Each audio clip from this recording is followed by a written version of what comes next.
ओम गंग गणपति नमः।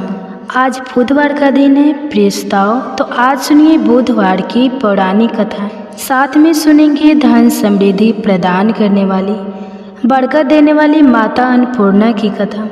तो इन सभी कथाओं को श्रद्धा और भक्ति के साथ आप पूरा अवश्य सुनिएगा। प्रेम से बोलिए गणेश जी महाराज की जय हो। बहुत समय पहले की बात है, गांव में एक भाई बहन रहते थे। भाई बहुत गरीब था पर उसकी बहन पैसे वाली थी। जब बहन के ननद का विवाह था तब बहन ने ना तो अपने भाई को विवाह में आने का निमंत्रण दिया और ना ही कोई चिट्ठी भेजी। भाई को बाहर वालों से पता चला कि उसकी बहन के ननद का विवाह है। भाई ने अपने गांव वालों को बताया।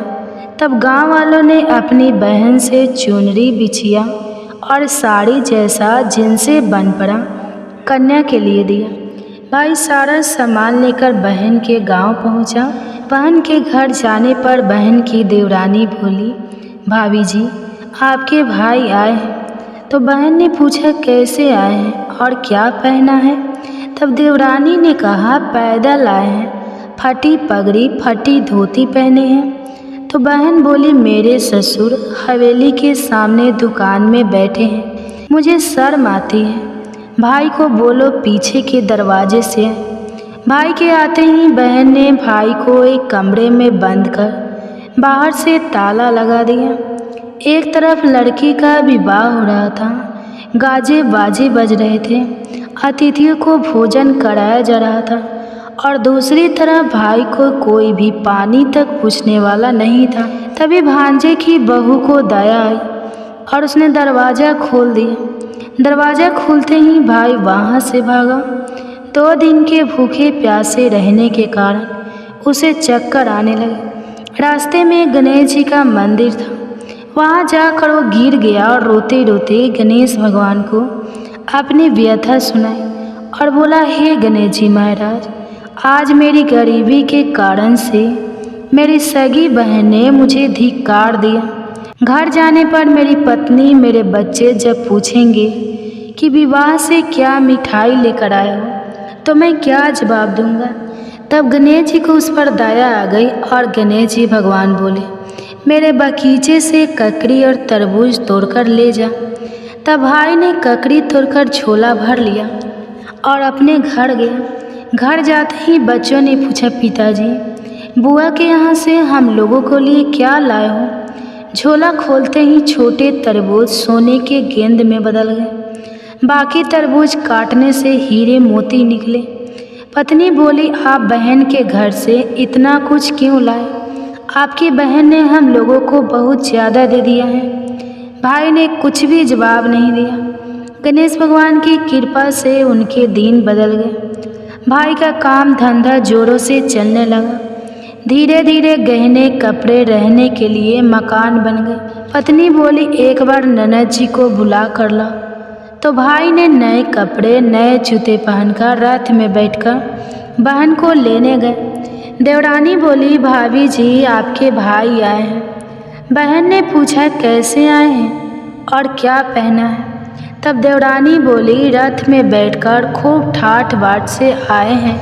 बहन बोली, मेरे भाई को बोलो कि हवेली के सामने से आए, मेरे ससुर देवर जेठ देखेंगे। भाई का बहन ने खूब स्वागत सत्कार किया। भाई बोला, बहन मैं तुम्हें लेने आया हूँ।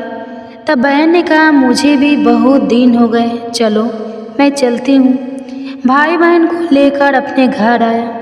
भाई और उसकी पत्नी ने बहन का खूब आदर सत्कार किया, जो चीज़ें मांगी सब बनवा कर दिया। बहन बोली, भाई मुझे एक जूते चाहिए। तब भाई ने मोची को बुलाया और कहा, मेरी बहन के लिए ऐसी जूती बनाओ जो मुंह से बोले। भाई ने बहन को बहुत सारा धन देकर विदा किया, पर अभी तक वह जूती नहीं आई थी। बहन रवाना होने लगी तभी मोची जूतियाँ लेकर आया। बहन की जूती पहनते ही जूतियाँ बोली, निर्धन भाई की पैसे वाली बहन, गणेश जी का बगीचा नहीं होता तो आज क्या करती। बहन तब भाई की पत्नी से पूछने लगी, यह कहाँ से आवाज़ आ रही है। तभी भाई ने कहा, सुबह का समय है, कोई जीव जंतु बोल रहे होंगे। भाई ने घोड़े गाड़ी को जल्दी जाने को कहा। बहन के जाते ही पत्नी जीत करके बैठ गई कि जुतिया क्या बोल रही थी। तब पति ने अपनी पूरी आप बीती सुनाई कि कैसे बहन ने मुझे 2 दिन भूखा रखा, कमरे में बंद कर दिया था। भांजे की बहू ने दरवाज़ा खोला, तब मैं बाहर आया और गणेश जी के शरण में जा पहुंचा। गणेश जी की कृपा से हमारे दिन बदले हैं। उसने अपनी पत्नी को सारी बातें बताई। तब पत्नी बोली, अगर मुझे मालूम होता तो मैं आपकी बहन को कुछ नहीं देती, मेरा दिया हुआ सब कुछ वापस लेकर आ। तब पति बोला, गणेश भगवान ने हमें सब दिया है, अगर वो मुझे भूखा प्यासा कमरे में बंद नहीं करती तो मैं गणेश भगवान के मंदिर में क्यों जाता? क्या मैं गणेश जी को अपना दुखड़ा सुनाता? तुम अपना मन मैला मत करो और अपने पर तो गणेश जी की कृपा है और किस चीज़ की कमी है। फिर दोनों गणेश जी के आगे झुककर प्रणाम करते हैं और जयकारा लगाते हैं, हे गणेश जी महाराज, जैसी कृपा अपने गरीब भाई पर की, वैसे ही अपने सभी भक्तों पर अपनी कृपा बनाए रखना। तो प्रेम से बोलिए गणेश जी महाराज की जय हो। आइए अब सुनते हैं गणेश जी महाराज की अगली पौराणिक कथा। एक बार देवी तुलसी विवाह हेतु वर ढूंढने के लिए तीर्थ यात्रा पर निकली थी और ढूंढते ढूंढते वह गंगा किनारे पहुंच गए।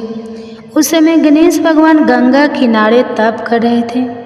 उन्हें देखते ही देवी तुलसी उन पर मोहित हो गई और उनके मन में गणेश भगवान से विवाह की इच्छा उत्पन्न हुई। फिर देवी तुलसी ने गणेश जी के पास जाकर उनका ध्यान भंग कर दिया। आंखें खोलने के बाद गणेश भगवान के सामने देवी तुलसी खड़ी थी, लेकिन सामने एक स्त्री है, इसलिए अपने क्रोध को नियंत्रण में रखकर गणेश भगवान ने पूछा, आप कौन हैं देवी, और मेरा ध्यान भंग करने का क्या कारण है?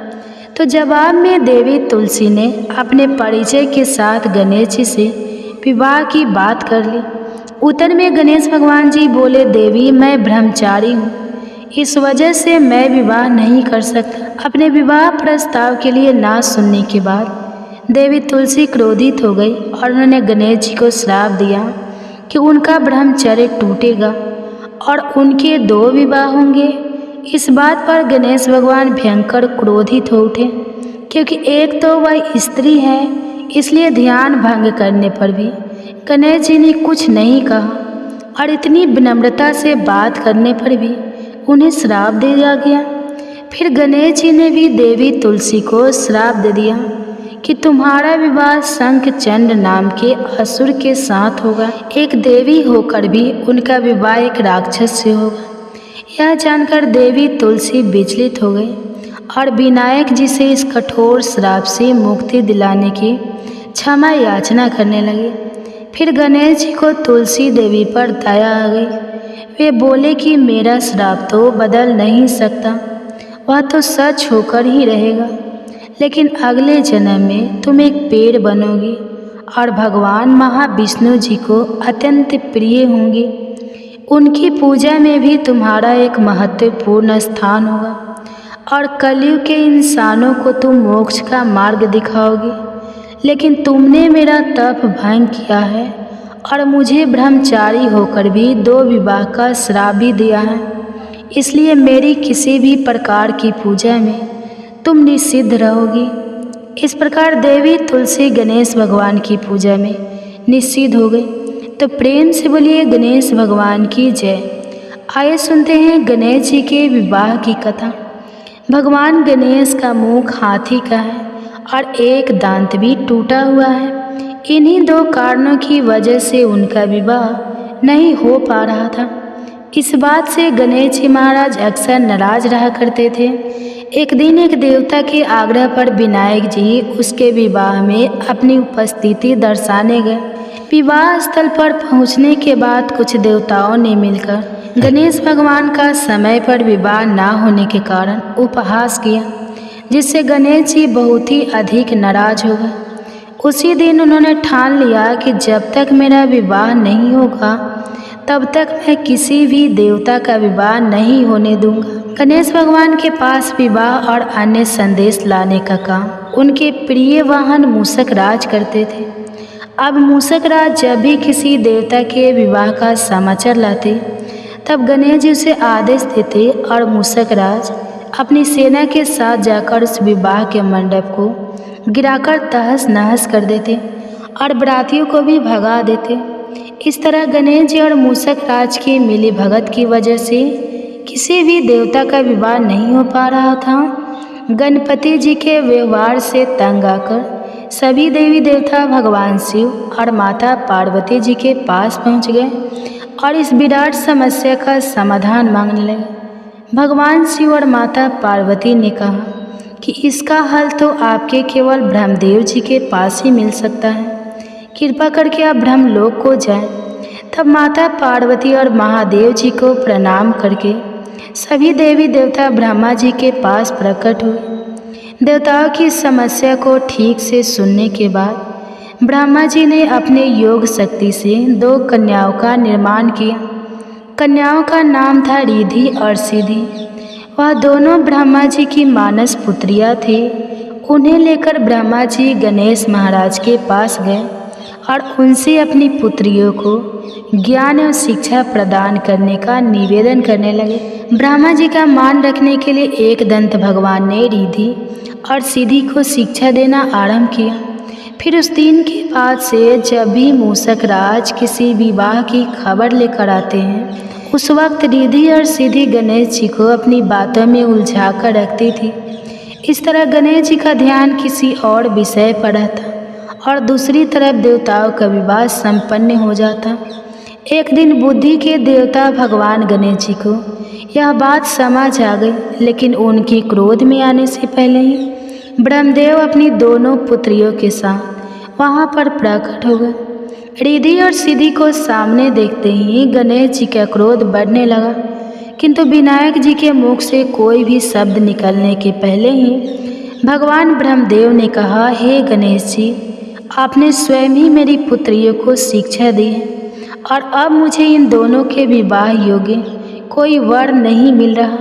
मेरी आपसे विनती है कि आप ही रिद्धि और सिद्धि से विवाह करके मुझे धन्य कीजिए। परमपिता ब्रह्मदेव जी की शांत वाणी को सुनकर गणेश जी का क्रोध शांत हो गया और वे उस विवाह प्रस्ताव के लिए हंसी खुशी राजी हो गए। विवाह के बाद अपनी दोनों पत्नियों से उन्हें 2 पुत्र प्राप्त हुआ, जिनका नाम रखा गया सुख और लाभ। 2 प्रेम से बोलिए भगवान गणेश जी की जय। आइए अब सुनते हैं गणेश जी की पूजा पाठ में सुनी जाने वाली पौराणिक कथा। एक गांव में एक सेठ और सेठानी रहते थे। वे बहुत ही धार्मिक प्रवृत्ति के थे और वे गणेश जी के अनन्य भक्त थे। वे दोनों बिना चूके हर बुधवार को गणेश जी का व्रत रखते थे और शाम को ब्राह्मणों को भोजन कराने के बाद अपना व्रत खोलते थे। सेठ जी का काफ़ी बड़ा परिवार था। वे सब आपस में बड़े प्यार और भाईचारे से रहते थे, लेकिन सेठानी और सेठ की कोई संतान नहीं थी। इस विषय पर परिवार और गांव के लोग आपस में बहुत बातें किया करते थे। सभी लोग सेठानी को बाज बुलाते थे। यह सभी बातें सुनकर सेठ और सेठानी बहुत दुखी होते थे। एक बुधवार के दिन सेठ और सेठानी भगवान गणेश जी की पूजा संपन्न करा के मंदिर से बाहर आ रहे थे। तभी उन्हें सीढ़ियों पर एक छोटा सा बच्चा अकेला बैठा हुआ देखा। बालक को देखते ही दोनों उसके पास गए और पूछा कि तुम्हारे माता पिता कहाँ हैं। लेकिन बच्चे ने अभी तक ठीक से बोलना नहीं सीखा था, इसलिए वह बोल ही नहीं पाया। पर दोनों सेठ और सेठानी बच्चे के पास शाम तक बैठे रहे। तब तक पंडित जी और सेठ जी और उनके नौकरों ने आसपास जाकर बच्चे के माता पिता को खोजने की कोशिश की, लेकिन उन्हें बच्चे के माता पिता या बच्चे खोने की कोई खबर ही ना मिली। फिर पंडित जी ने सेठ और सेठानी को वह बच्चा अपने घर ले जाने के लिए कह दिया। साथ में यह भी कहा कि अगर बच्चे के माता पिता यहाँ पर आते हैं तो मैं स्वयं उनके आपके पास ले आऊँगा। तब सेठ और सेठानी की खुशी का ठिकाना नहीं रहा। वे दोनों खुशी खुशी उस नन्हे बालक को अपने साथ घर ले गए। सेठानी ने बच्चे का नाम अपने आराध्य भगवान श्री गणेश जी के नाम पर रख दिया, गणेश रख दिया, और बड़े ही प्यार और दुलार से उसका पालन और पोषण करने लगे। कुछ दिनों के बाद उसी गांव में एक ठग पति पत्नी आए। उनका इरादा गांव के सबसे अमीर आदमियों को ठगने का था। वे दोनों ठग गणेश मंदिर की सीढ़ियां पर बैठकर सोच विचार कर रहे थे। तभी वहां पर पंडित जी आ गए और गांव में अनजान लोगों के देखते ही उनसे पूछा कि क्या आपका बच्चा खो गया है। दोनों चोरी चकारी के लिए बहाना ढूंढ रहे थे, इसलिए उन दोनों ने तुरंत ही हाँ कह दिया। तब पंडित जी ने कहा कि चिंता की कोई बात नहीं है, आपका बच्चा एक सेठ जी के घर पर पल रहा है। पंडित जी उन दोनों ठग को सेठ जी के घर पर ले गए। गणेश के माता पिता आ गए। यह खबर सुनकर सेठ और सेठानी बहुत दुखी हुए। सेठ जी ने उन दोनों पति और पत्नी को एक रात के लिए अपने अतिथि गृह में ठहराया। अब वह दोनों ठग सिर्फ मौके की फिराक में ही थे। उसी रात सभी लोग सो जाने के बाद वे ठग एक एक करके सभी कमरों की तलाशी करने लगे।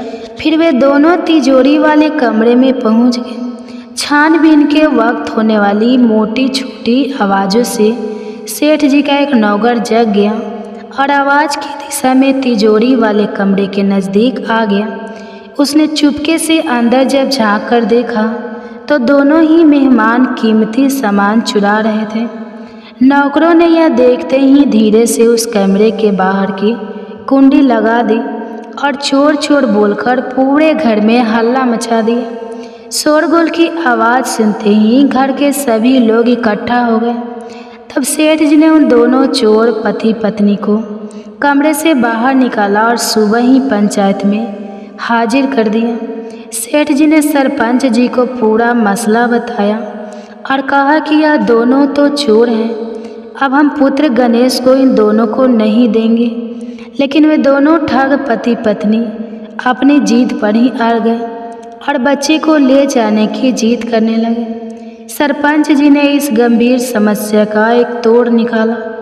उन्होंने सेठानी और दूसरी औरत को गणेश जी के सामने खड़ा कर दिया और कहा, जिसके भी आंचल से दूध की धार गणेश के मुंह में जाएगी वह बालक गणेश उसके पास ही रहेगा। फिर वे दोनों अपने अपने आंचल मुंह के सामने फैलाकर खड़ी हो गई। सेठानी जी मन ही मन भगवान गणेश के नाम का जप कर रही थी। देखते ही देखते गणेश भगवान की कृपा से सेठानी के आंचल से दूध की एक धार गणेश जी के मुंह में गिरी और इस बालक गणेश सेठ और सेठानी के साथ हमेशा के लिए रहने लगा। बोलिए गणेश जी महाराज की जय। अब आप सुनिए भगवान गणेश की यह दूसरी कथा। बहुत समय पहले की बात है। एक दिन गणेश जी धरती पर सैर कर रहे थे। सैर करते करते वे एक अनाज के खेत में पहुंच गए और भूख लगने के कारण उन्होंने उस खेत में से अनाज के दाने तोड़कर खा लिए। वह खेत सेठ धनीराम जी का था। कुछ समय बाद गणेश जी को अपने किए पर पछतावा होने लगा, क्योंकि उन्होंने सेठ जी को बिना पूछे ही उस खेत से अनाज चुरा लिया था। फिर गणेश जी ने सोचा कि अपने किए बुरे कर्म का प्रायश्चित तो करना ही पड़ेगा। इसलिए उन्होंने सेठ जी के यहाँ 12 साल के लिए नौकरी करने की ठान ली। उसके बाद अगले दिन सुबह विनायक जी एक 13-14 साल के एक लड़के के रूप में नौकरी मांगने के लिए धनीराम सेठ जी के घर पहुंच गए और उन्होंने सेठ जी को अपना नाम गणेश बताया। विनायक भगवान की बुद्धिमानी की परीक्षा लेने के बाद सेठ जी ने खुशी खुशी उसे नौकरी दे दी। अब गणेश भगवान एक सामान्य मानव के रूप में सेठ जी के घर पर ही रहने लगे। एक दिन सेठ जी की पत्नी शाम के समय घर का काम खत्म करने के बाद राख से हाथ धोने जा रही थी। यह देखकर गणेश जी ने सेठानी जी के हाथ पकड़कर जबरदस्ती मिट्टी से हाथ धुलवा दिए। गणेश जी की इस हरकत से सेठानी जी बहुत गुस्सा हुई और उन्होंने सेठ जी के कमरे में जाकर गणेश की शिकायत कर दी। सेठानी की सब बातें सुनने के बाद सेठ धनीराम ने गणेश को बुलाया और इस हरकत का कारण पूछा। तब गणेश जी बोले कि सेठानी शाम के समय राख से हाथ धो रही थी और ऐसा करने से घर की लक्ष्मी नाराज होती है, इसलिए मैंने उनके हाथ मिट्टी से धुलवा दिए। इससे घर पर माता लक्ष्मी की कृपा बनी रहेगी। यह सब सुनकर सेठ जी ने सोचा कि गणेश जी की सोच तो बहुत अच्छी है। इसके कुछ दिनों के बाद कुंभ मेले का शुभ अवसर आया। तब सेठ जी ने गणेश को बुलाया और कहा कि सेठानी जी को कुंभ मेले में स्नान कराला। तब सेठानी और गणेश स्नान के लिए मेले में पहुँचे। वहाँ पहुँचने के बाद सेठानी जी नदी के किनारे बैठकर नहाने लगी। उन्हें ऐसा करते देखकर गणेश दौड़ कर आए और सेठानी जी के दोनों हाथ पकड़कर उन्हें नदी के अंदर लेकर गए। उनसे पानी में डुबकी लगवाई और फिर किनारे पर ले आए। अब गणेश जी इस हरकत से तो सेठानी को बहुत गुस्सा आया। सेठानी जी घर आते आते पूरे रास्ते गणेश को ताने मारने लगी, लेकिन गणेश भगवान सब कुछ शांति से सुन रहे थे। घर आते ही सेठानी ने सेठ जी के पास फिर से खड़े होकर शिकायत की। तब सेठ जी ने फिर से गणेश को बुलाया और पूछा कि तुमने ऐसा क्यों किया। गणेश जी बोले, सेठ जी, सेठानी जी नदी के किनारे बैठकर गंदे पानी से नहा रही थी, तो मैंने उन्हें नदी में ले जाकर साफ पानी में डुबकी लगवाई। ऐसा करने से उन्हें अगले जन्म में बहुत बड़ा राजपाट और वैभव मिलेगा। सेठ जी ने सोचा कि गणेश के विचार तो बहुत अच्छे हैं, मेरे परिवार का भला सोचता है। कुछ दिनों के बाद सेठ जी के घर पर पूजा थी। पंडित जी आने के बाद में सेठ जी ने गणेश से कहा, जाओ और सेठानी को बुला कर ला। सेठ जी की आज्ञा के अनुसार गणेश जी सेठानी को बुलाने गए। उस वक्त सेठानी काली चुनरी ओढ़कर कमरे से बाहर आ रही थी। वह देखते ही गणेश जी वह काली चुनरी उतार कर फाड़ दी और कहा कि पूजा के लिए लाल रंग की चुनरी ओढ़ कर आओ। अब सेठानी जी गणेश जी पर बहुत नाराज हुई और उन पर चिल्लाने लगी। इस आवाज़ को सुनकर सेठ जी वहाँ पर भागते हुए आए और पूछा कि क्या हुआ। तब सेठानी ने बोला कि गणेश जी ने मेरी चुनरी फाड़ दी। फिर सेठ जी ने भी गणेश को बहुत डांटा। जवाब में गणेश जी ने कहा कि सेठ की पूजा में कभी भी काला वस्त्र नहीं पहनते, इससे शुभ काम सफल नहीं होते, इसलिए मैंने ऐसा किया। सेठ जी ने सोचा कि गणेश तो बहुत समझदार है। इसी तरह लीला रचाते हुए उसी घर में गणेश जी के 12 साल बीत गए। फिर एक दिन सेठ जी ने नया कारोबार शुरू करने से पहले घर में पूजा रखी थी। पूजा करते करते सेठ जी को याद आया कि पूजा की सामग्री में गणेश भगवान की मूर्ति तो है ही नहीं। तब उन्होंने अपने नौकर गणेश को पूजा घर से भगवान विनायक जी की मूर्ति लाने के लिए कहा। तब गणेश बोला कि मुझे ही मूर्ति समझकर आप पूजा में विराजमान कीजिए, आपके सारे शुभ काम सफल हो जाएंगे। इस बात को सुनकर सेठ जी को गुस्सा आया और वे बोले, गणेश, तुम अब तक सेठानी से मजाक करते थे, अब मुझसे भी करने लगे हो।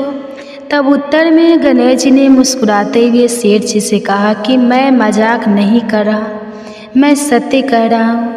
इतना कहने के बाद नौकर गणेश ने अपना असली भगवान स्वरूप धारण कर लिया। साक्षात भगवान श्री गणेश को सामने देखते ही सेठ और सेठानी उनके चरणों में लीन हो गए और उन्होंने अपनी पूजा संपन्न की।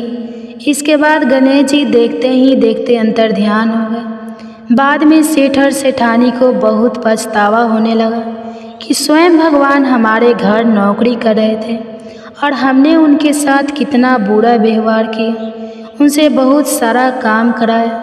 यह सोच सोचकर दोनों दुखी रहने लगे। फिर उसी रात सेठ और सेठानी के सपने में भगवान गणेश प्रकट हुए और उन्हें समझाया कि मैंने 12 साल पहले तुम्हारे खेत से अनाज के दाने बिना पूछे तोड़ लिए थे और उसी कर्म का दोष दूर करने के लिए मैं 12 साल से तुम्हारे घर नौकरी किया। धनीराम सेठ जी के जीवन की काया पलट हो गई। गणेश जी जैसी माया अपने धनीराम सेठ जी पर की, वैसी ही माया इस कहानी को पढ़ने वाले, सुनने वाले हर एक व्यक्ति पर करना। कथा अधूरी हो तो इसे पूरी करना, और हमसे कोई गलती हुई हो तो उसे क्षमा करना। प्रेम से बोलिए भगवान गणपति जी की जय। आइए अब सुनते हैं धन समृद्धि प्रदान करने वाली, घर में बरकत लाने वाली माता अन्नपूर्णा की बड़ी ही दुर्लभ कथा। इस कथा को श्रद्धा और भक्ति के साथ पूरा अवश्य सुनिएगा। पौराणिक कथा के अनुसार एक समय की बात है, काशी निवासी धनंजय की पत्नी का नाम सुलक्षणा था। उसे अन्य सब सुख प्राप्त थे, केवल निर्धनता ही उसके दुख का कारण था। यह दुख उसे हर समय सताता रहता था। एक दिन सुलक्षणा अपने पति से बोली, स्वामी आप कुछ उद्यम करो तो काम चले, इस प्रकार कब तक काम चलेगा। सुलक्षणा की बात धनंजय के मन में बैठ गई और वह उसी दिन विश्वनाथ शंकर जी को प्रसन्न करने के लिए बैठ गया और कहने लगा, हे देवाधिदेव विश्वेश्वर, मुझे पूजा पाठ कुछ नहीं आता, केवल तुम्हारे भरोसे बैठा हूँ। इतनी विनती करके वह 2-3 दिन तक भूखा प्यासा ही बैठा रहा। यह देखकर भगवान शंकर ने उसके कान में अन्नपूर्णा 3 बार कहा। यह कौन क्या कह गया, इसी सोच में धनंजय रह गया कि मंदिर में आते ब्राह्मणों को देखकर वह पूछने लगा, पंडित जी अन्नपूर्णा कौन है। तब ब्राह्मणों ने उसे कहा कि तूने अन्न छोड़ दिया है, सो तू अन्न की ही बात करता है, जा घर जाकर अन्न ग्रहण कर। धनंजय घर गया और अपनी पत्नी से सारी बात कही तो वो बोली, आप चिंता मत करो, स्वयं शंकर जी ने इस मंत्र को दिया है, वे स्वयं ही इस मंत्र का खुलासा करेंगे, आप फिर जाकर उनकी आराधना करो। धनंजय फिर से जैसा का तैसा पूजा में बैठ गया। रात्रि में शंकर जी ने उसे आज्ञा दी और कहा कि तू पूर्व दिशा में चला जा, वह अन्नपूर्णा का नाम जपते हुए और रास्ते में फल खाते हुए रानों का पानी पीता जाता। और इस प्रकार कितने ही दिनों तक धनंजय चलता गया। वहाँ उसे चांदी से चमकती वन की शोभा देखने में आई और उसे सुंदर सरोवर भी देखा। उसके किनारे कितनी ही अप्सराएं आई, झुंड बनाए बैठी थी। एक कथा कहती थी और सब माँ अन्नपूर्णा इस प्रकार बार बार नाम जपती थी। यह अगहन मास की उजाली रात्रि थी और आज से ही व्रत का आरंभ था। जिस शब्द की खोज में धनंजय निकला था वह उसे वहाँ सुनने को मिला। धनंजय ने उन देवियों के पास जाकर पूछा कि हे देवियों, आप यह क्या करती हो। तब उन सब ने कहा कि हम सब माँ अन्नपूर्णा का व्रत करती हैं। पूजा क्या होता है, यह किसी ने किया है, इसे कब किया जाता है, कैसे किया जाता है और इसकी विधि क्या है, मुझसे भी कहो। वे कहने लगी, इस व्रत को हर कोई कर सकता है। 21 दिन के लिए 21 गांठ का सूत लेना चाहिए। 21 दिन अगर ना बने तो 1 दिन उपवास करे, यह भी ना बने तो केवल कथा सुनकर प्रसाद ले, निराहार रहकर कथा को सुने तथा सुनावे। अगर कोई भी ना मिले तो पीपल के पत्तों को रखकर सुपारी या घृत कुमारी को सामने रखकर दीपक को साक्षी करके सूर्य, गाय, तुलसी या महादेव के बिना कथा सुने, मुख में दाना ना डाले। यदि भूल से कुछ पड़ भी जाए तो 1 दिन फिर से उपवास करें। व्रत के दिन बिल्कुल भी क्रोध ना करे और झूठ ना बोले। धनंजय बोला, इस व्रत के करने से क्या होगा। वे कहने लगी, इसके करने से अंधों को नेत्र मिले, लूलों को हाथ मिले, निर्धन के घर धन आए, बाज को संतान मिले, मूर्ख को विद्या आए मिले, जो जिस कामना से व्रत करे माँ उसकी इच्छा पूरी करती है। वह कहने लगा, बहनों, मेरे भी धन नहीं है, विद्या नहीं है, कुछ भी तो नहीं है, मैं तो दुखिया ब्राह्मण हूँ, मुझे इस व्रत का सूत दोगी। तब उन्होंने कहा, हाँ भाई, तेरा कल्याण हो, मैं तुझे सूत देती हूँ, इस व्रत का मंगल सूत्र लो। धनंजय ने व्रत किया। व्रत पूरा हुआ तभी सरोवर में से 21 खंड की स्वर्ण सीढ़ी हीरा मोती जड़ी हुई प्रकट हुई। धनंजय अन्नपूर्णा जय अन्नपूर्णा माँ कहता जाता। इस प्रकार वह कितनी ही सीढ़ियाँ उतर गया तो देखा कि करोड़ों सूर्य से प्रकाश माँ अन्नपूर्णा का मंदिर है। उसके सामने स्वर्ण सिंहासन पर माता अन्नपूर्णा विराजमान है और उनके सामने भिक्षा हेतु भगवान शंकर खड़े हैं। देवांगना है, चौंडला उला रही है, कितनी ही हथियार बांधे पहरा दे रही है। धनंजय दौड़कर जगदम्बा माँ के चरणों में गिर गया। देवी उसे मन का क्लेश जान गई और धनंजय कहने लगा, माता आप तो अंतर्यामी हो, आपको अपनी दशा में क्या बताओ। माता बोली, मेरा व्रत किया है, जा, संसार तेरा सत्कार करेगा। माता ने धनंजय की जीवा पर बीज मंत्र लिख दिया। अब उसके रोम रोम में विद्या प्रकट हो गई। माँ का वरदान लेकर धनंजय घर आया। सुलक्षणा से सभी बातें कही। माता जी की कृपा से उसके घर में संपत्ति आने लगी। छोटा सा घर बहुत बड़ा गिना जाने लगा और उसके घर अनेक सखे संबंधियों ने आकर उसकी बढ़ाई की। उससे कहा कि इतना धन और इतना बड़ा घर होने पर अगर संतान नहीं है तो इस कमाई का भोग कौन करेगा। सुलक्षणा से संतान नहीं है, इसलिए तुम दूसरा विवाह कर लो। अन इच्छा होते हुए भी धनंजय को दूसरा विवाह करना पड़ा और सती सुलक्षणा को सौत का दुख उठाना पड़ा। इस प्रकार दिन बीतते गए। फिर नए बंधन से बंधे पति से सुलक्षणा ने कहलाया कि हम व्रत के प्रभाव से सुखी हुए हैं, इस कारण यह व्रत छोड़ना नहीं चाहिए। यह माता जी का प्रताप है जो हम इतने संपन्न और सुखी हुए हैं। सुलक्षणा की बात को सुनकर धनंजय उससे यहाँ आया और यह व्रत में बैठ गया। नई बहू को इस व्रत की खबर नहीं थी। वह धनंजय के आने की राह देख रही थी।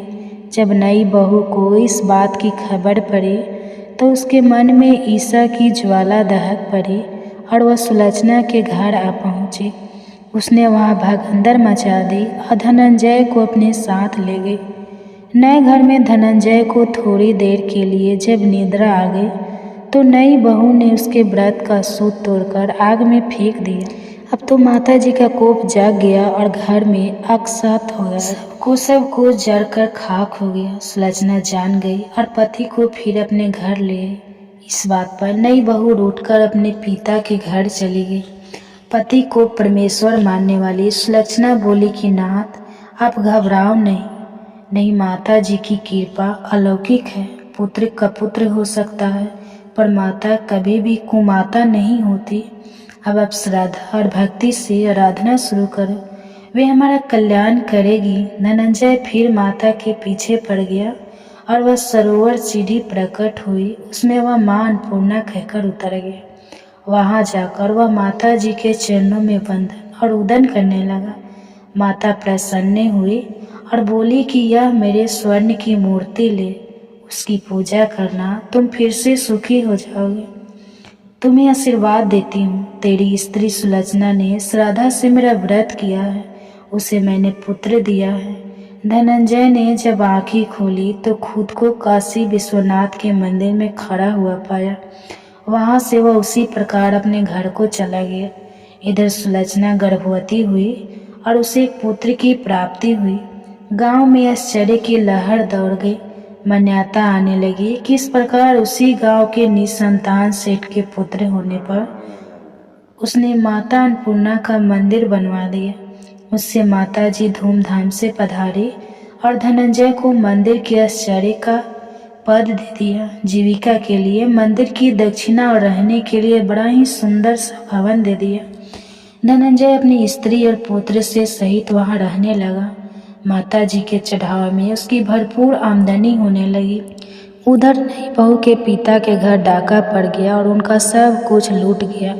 वे भीख मांगकर पेट भरने लगे। जब सुलक्षणा को इस बात का पता लगा तो उसने उन्हें बुलवा भेजा। फिर सुलक्षणा ने उनको एक अलग घर में रख लिया और उनके अन्न और वस्त्र का प्रबंध भी कर दिया। धनंजय, सुलक्षणा और उसका पुत्र माता जी की कृपा से आनंद से रहने लगे। माता जी ने जैसे उनके भंडार भरे वैसे ही सबके भंडार भरे। तो प्रेम से बोलिए माँ अन्नपूर्णा की जय। अब आइए सुनते हैं धन समृद्धि प्रदान करने वाली, घर में बरकत लाने वाली माता लक्ष्मी की बड़ी ही पावन कथा। तो प्रेम से बोलिए गणेश भगवान की जय। आइए अब सुनते हैं माँ लक्ष्मी जी की कथा। इस कथा को सुनने से घर में धन वैभव की प्राप्ति होती है और सुख सौभाग्य बना रहता है। तो प्रेम से बोलिए माँ महालक्ष्मी जी की जय। एक समय की बात है, भद्रसव नाम के एक राजा थे। वे बड़े ही पराक्रमी राजा। उनकी पत्नी का नाम सूरज चंद्रिका था। रानी देखने में बहुत ही सुंदर और सुलक्षण थी तथा पतिव्रता नारी थी। उन दोनों को 7 पुत्र तथा उसके बाद में एक कन्या का वरदान मिला था। तो वरदान के अनुसार उन्हें पहले 7 पुत्रों की प्राप्ति हुई, उसके बाद एक कन्या ने जन्म लिया। तो राजा और रानी ने अपनी बेटी का नाम श्याम बाला रखा। एक समय की बात है कि माँ लक्ष्मी जी के मन में आया कि मैं महल में जाकर राजा के राजप्रसाद में रहूं। इसके राजा को दुगुनी धन दौलत की प्राप्ति होगी और वह इस धन दौलत से अपनी प्रजा को और भी अधिक सुख दे पाएगा।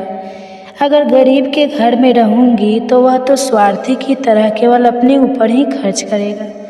तो यह सोच के श्री महालक्ष्मी जी ने बूढ़ी ब्राह्मण स्त्री का रूप धारण किया और हाथ में लाठी लेकर लाठी के सहारे धीरे धीरे रानी के महल के द्वार तक पहुंच गई। उन्होंने बूढ़ी औरत का रूप धारण किया था, फिर भी उनके चेहरे पर देवी का तेज था। उन्हें देखते ही एक दासी सामने आई और पूछने लगी कि आपका नाम क्या है, कौन से गांव से आई है, क्या काम करती है, आपका धर्म क्या है। तो वृद्ध ब्राह्मण का रूप धारी लक्ष्मी माता ने कहा कि बेटी मेरा नाम कमला है, मेरे पति का नाम भुवनेश्वर है, हम द्वारिका में रहते हैं। तुम्हारी रानी पिछले जन्म में एक वैश्य की पत्नी थी। वह वैश्य गरीब था। दरिद्रता के कारण इनके घर में रोजाना झगड़े होते थे। उसका पति उसे रोज मारता था। इन्हीं बातों से तंग आकर वह घर छोड़कर चली गई और वन में खाली पेट भटकने लगी। मुझे इसकी दुर्दशा पर दया आ गई और मैंने उसे सुख संपत्ति देने वाली श्री महालक्ष्मी जी की कथा सुनाई थी। मेरे कहने पर उसने श्री महालक्ष्मी जी का व्रत किया था, जिससे लक्ष्मी माता प्रसन्न हुई और इसकी गरीबी दूर हो गई। उसका घर धन दौलत संपत्ति से भर गया। बाद में पति और पत्नी अपने जीवन में सारे सुखों का भोग करते हुए परलोक को चले गए। लक्ष्मी व्रत के कारण वे पहले लक्ष्मी लोक में रहे। उन्होंने जितने साल महालक्ष्मी जी का व्रत किया था उतने हजारों सालों तक उन्हें वहाँ पर सुख भोगना। उसके बाद तुम्हारी रानी का जन्म राजा घराने में हुआ है, परंतु वह तो श्री महालक्ष्मी जी का व्रत करना भूल गई है। उसे मैं याद दिलाने आई हूँ। तो बुढ़िया माई की बात सुनकर दासी ने उन्हें प्रणाम किया तथा श्री महालक्ष्मी का व्रत किस तरह किया जाता है इसके बारे में पूछा। तो महालक्ष्मी जी ने दासी को पूजा की विधि और व्रत की महिमा बताई। इसके बाद वह दासी माता को प्रणाम करके रानी को यह बताने के लिए अंदर चली गई। लेकिन राज वैभव में रहते हुए रानी को अपने ऐश्वर्य का बहुत घमंड था। संपत्ति तथा अधिकार की वजह से वह उन्मत्त हो गई थी। दासी द्वारा बताई गई बुढ़िया की बातें सुनकर वह आग बबूला हो गई और भागकर राजा द्वार पर आई और बुढ़िया के रूप में आई श्री महालक्ष्मी जी पर क्रोध के मारे न जाने कौन कौन से शब्द कहने लगी। रानी को पता नहीं था कि बुढ़िया के रूप में माँ महालक्ष्मी स्वयं आई है। रानी के इस तरह से रूख बर्ताव को देखकर और अपने अनादर को देखकर माता ने वहाँ ठहरना उचित नहीं समझा। वह सोचने लगी कि इसे तो अपने आप पर बहुत ही घमंड है, मुझे यहाँ से चलना चाहिए। तो वह बुढ़िया के रूप में आई लक्ष्मी माता अपनी लाठी के सहारे धीरे धीरे महल से बाहर निकल गई और जंगल की तरफ जाने लगी। तो गांव के रास्ते में उन्हें राजकुमारी श्याम बाला मिल गई। तो श्याम बाला ने बूढ़ी औरत को देखते ही कहा कि माँ जी राम राम, आपको पहले कभी नहीं देखा, कहाँ से आई हो और कहाँ जा रही हो। तो माता लक्ष्मी कहने लगी कि बेटा मैं तो तुम्हारे माँ से मिलने आई थी, उसे उसके पिछले जन्म के बारे में बताने के लिए। तो उसने तो मुझ पर क्रोध किया और मेरा अनादर किया। मैं तो सिर्फ उसे माता लक्ष्मी का व्रत करने के लिए बोली। यह सुनते ही श्यामबाला ने अपनी ओर से माता महालक्ष्मी से माफ़ी मांगी और कहा कि माँ जी, आप मुझे व्रत की विधि बता दो तो मैं आपके बताए अनुसार व्रत जरूर करूँगी। इस पर माता रानी को उस पर दया आ गई। उन्होंने श्यामबाला को श्री महालक्ष्मी जी के व्रत के बारे में बताया। श्यामबाला ने पूरी श्रद्धा से माँ लक्ष्मी का व्रत रखा। व्रत के फल के प्रभाव से राजा सिद्धेश्वर के सुपुत्र मालाधर से उसका विवाह हो गया। वह धन दौलत ऐश्वर्य वैभव से माला माल होकर और पति के साथ ससुराल में आनंद से रहने लगी। इधर रानी पर महालक्ष्मी जी का प्रकोप हुआ। प्रकोप के कारण राजा भद्रसवा का राज्य और सारा कारोबार नष्ट हो गया। ऐसी हालत में एक दिन राजा ने रानी से निवेदन किया कि हमारा दामाद इतना बड़ा राजा है, इतना धनवान और ऐश्वर्यशाली है, क्यों न उसके पास जाए, उसे अपना हाल बताए तो वह हमारी मदद जरूर करेंगे। रानी की बात सुनकर राजा ने कहा कि तुम यहीं पर रुको, मैं बेटी और दामाद के पास जाकर आता हूँ। यह कहकर राजा भद्रसवा अपने दामाद के पास जाने के लिए रवाना हो गए। उसके राज्य में पहुंचकर एक तालाब के किनारे थोड़ी देर विश्राम करने के लिए ठहर गए। उसी तालाब से पानी लेने आने जाने वाली दासियां ने उन्हें देखा तो उन्होंने बड़ी ही विनम्रतापूर्वक पूछा कि आप कौन हैं। तो उन्हें मालूम हुआ कि वो तो रानी श्यामबाला के पिता हैं। वे दौड़ते हुए रानी श्यामबाला के पास गई और सारी बात बताई। तो रानी ने दासी के हाथ राज परिधान भोजन बड़े ठाठ से स्वागत और आदर सत्कार करके अपने पिताजी को बुलाया और खूब खातिरदारी की। 2-4 दिन रुकने के बाद में जब राजा भद्रसवा लौटने लगी तो उनकी बेटी ने सोने की मोहरों से भरा हुआ घड़ा दिया। जब राजा भद्रसवा पर लौट आया तो उन्हें देखकर रानी सूरज चंद्रिका बहुत ही खुश हुई कि फटे पुराने कपड़े पहनकर गए थे और राजा के परिधान में वापस आए हैं तो बेटी ने खूब सारा धन दिया होगा। फिर राजा ने वह घड़ा अपनी पत्नी सूरज चंद्रिका को दे दिया। जैसे ही उसने घड़े को खोला तो वह कहने लगी कि हाय राम, हे भगवान, इस घड़े में तो कोयले भरे हुए हैं, पर यह तो सब महालक्ष्मी जी के प्रकोप से हुआ था। रानी को बहुत गुस्सा आया। वह सोचने लगी कि मेरी बेटी को धन का घमंड हो गया है और उसने हमारा अपमान किया है। इस बार वह स्वयं अपनी कन्या के पास गई। उस दिन श्यामबाला ने माँ लक्ष्मी का व्रत रखा था। अपनी माँ को आया देखकर वह बहुत खुश हुई और अपनी माँ से भी महालक्ष्मी का व्रत करवाया। व्रत और पूजा पाठ करने के बाद में रानी अपने घर आ गई। व्रत रखने से रानी को बड़ा ही सुकून महसूस हुआ। रानी भी नियम से लक्ष्मी माता के व्रत को रखने लगी। तो महालक्ष्मी के व्रत को रखने से उसे फिर से राजपाट धन दौलत ऐश्वर्य प्राप्त हुआ। वह सुख शांति और आनंद में जीवन बिताने लगी। कुछ दिनों के बाद में राजकन्या श्यामबाला अपने पिता के घर आई तो उसे घर आया देखकर सूरज चंद्रिका को पुरानी बातें याद आ गई। वह सोचने लगी कि बेटी तो जरूर है, पर इसने अपने पिताजी को कोयले से भरा हुआ घड़ा दिया था। बुरे वक्त में हमारे काम नहीं आया। आज भगवान की कृपा से मेरे तो खूब धन धाने हैं। इस तरह पुरानी बातों को याद करती हुई सूरज चंद्रिका ने अपनी बेटी के घर आने पर कोई खुशी जाहिर नहीं की। श्यामबाला को अपने पिता के घर पर कोई मान सम्मान भी नहीं मिला, बल्कि उसका अनादर हुआ। उसने इस बात का बुरा नहीं माना। वह कुछ दिन मायके में रही और फिर ससुराल के लिए जाने लगी तो उसकी माँ ने उसे कुछ नहीं दिया। उसने वहाँ से थोड़ा सा नमक लिया और अपने पल्लू में बांध लिया और वह अपने ससुराल को लौटे। श्यामबाला को आया देखकर उसके पति ने पूछा कि श्यामबाला, मायके जाकर आई हो, क्या लेकर आई है?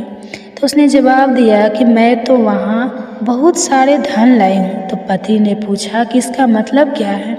तो श्यामबाला ने कहा कि थोड़ा धीरज रखो, सब कुछ मालूम हो जाएगा। उस दिन श्यामबाला ने सारा भोजन बनाया तो उसमें नमक नहीं डाला और अपने पति को भोजन परोस दिया। पति ने जब भोजन चखा तो सारा खाना बिना नमक की था। उसमें कोई भी स्वाद नहीं था। तो उसने श्याम बाला से कहा कि आज तुमने ऐसा कैसा भोजन बनाया, इसमें तो कोई भी स्वाद नहीं है। तो अपने पति की बात सुनकर श्याम बाला ने अपनी चुनरी के पल्ले के लगाई हुई गांठ खोलकर उसमें से नमक डाल दिया, जिससे सारा भोजन स्वादिष्ट हो गया। अब उसके पति ने कहा कि भोजन अब स्वादिष्ट हो गया है, आपने बिना नमक के भोजन क्यों बनाया? तो श्याम बाला बोली कि स्वामी, यही है मायके से लाया हुआ सारा। श्याम बाला कितना कहते ही उसके पति को सारी बात समझ में आ गई। फिर दोनों हंसने लगे और साथ साथ भोजन करने लगे। हे लक्ष्मी माता, जैसे अपने श्याम बाला को धन धान्य दिया, वैसे हमें भी देना। सुख सौभाग्य का वास करना, अन्न धन के भंडार भरना। जो भी आपकी इस कथा को सुने या सुनाए, उसकी सभी मनोकामनाएं पूरी करना। तो बोलिए माँ लक्ष्मी जी की जय। आप